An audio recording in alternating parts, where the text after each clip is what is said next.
setting and main character, the Wolf.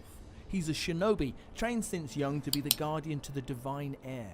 As such, the combat is built around the shinobi arts. There's a large element of stealth, the use of tools, and a focus on katana sword fighting.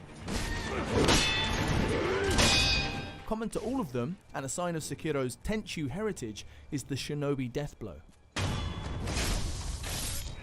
Let's take a look at the stealth first. The Wolf is agile. He has a grapple attached to his shinobi prosthetic arm, and he can jump from a standing start, which is a big departure for a From game. A press of circle has him stepping and dodging in different directions, and he can also hug walls and hang from ledges.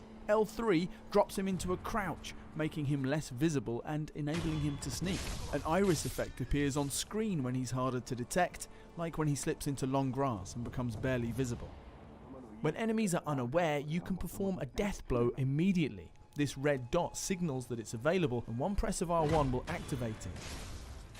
For most enemies, this is enough to kill them instantly, like this, and this.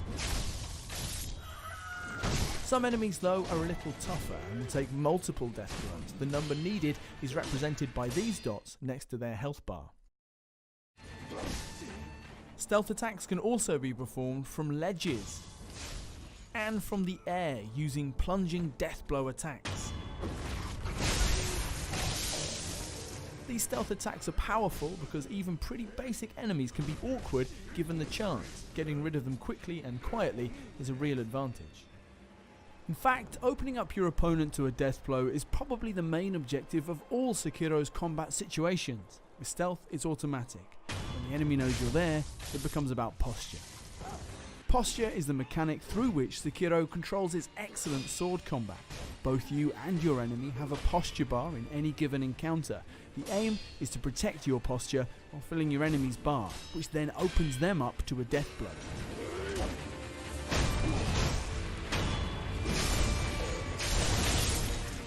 You do that by landing your attacks and, crucially, by deflecting theirs.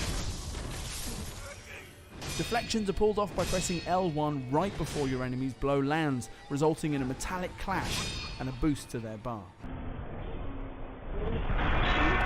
In fact, while you can kill most smaller enemies by chipping away at their health, for stronger enemies, bosses and mini-bosses, the only way to kill them is with a death blow. It's still useful to lower their health. The less health they have, the more quickly their posture bar fills and the more slowly they recover.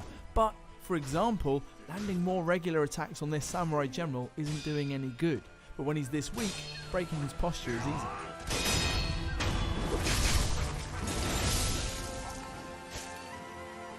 As for your own posture, getting hit and blocking attacks deplete it the most.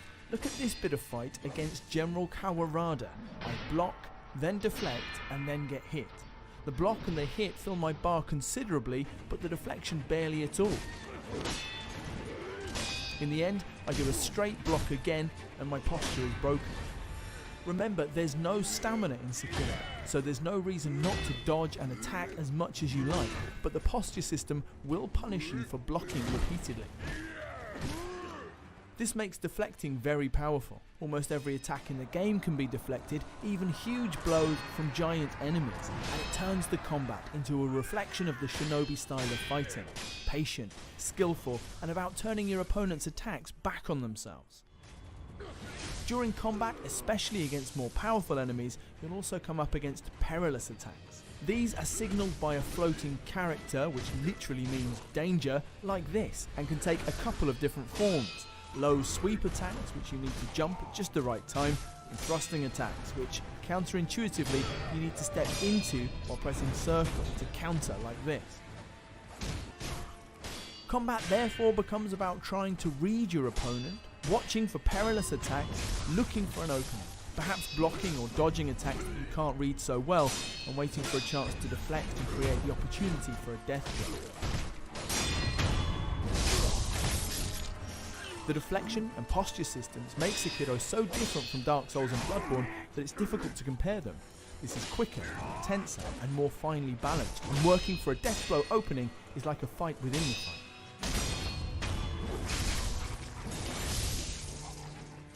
You do have tools to help you though, and to stop Sekiro from being a nerve-shredding duel against every bad guy.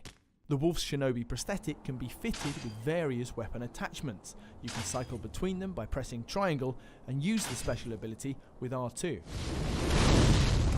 A few things to mention. Each use of the prosthetic weapon uses spirit emblems, a consumable that you find on dead enemies and around the world. Some attacks use more than others. And prosthetic attacks can be chained with katana strikes for combo attacks.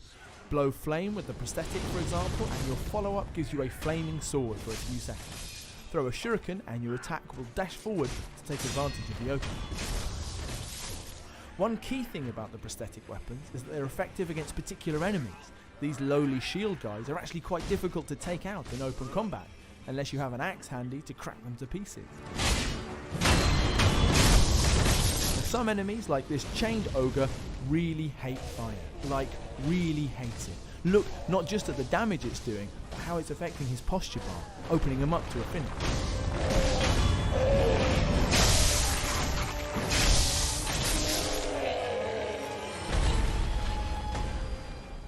There's lots more to Sekiro's combat, other prosthetic tools, learnable skills and skill paths, but these are the basics. It's a new system based on stealth, posture and dueling that puts the onus on reading and engaging with your enemies when you can't slip past them altogether.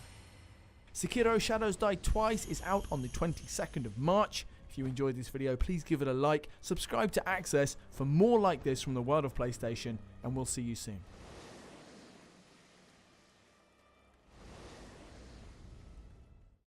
For the players.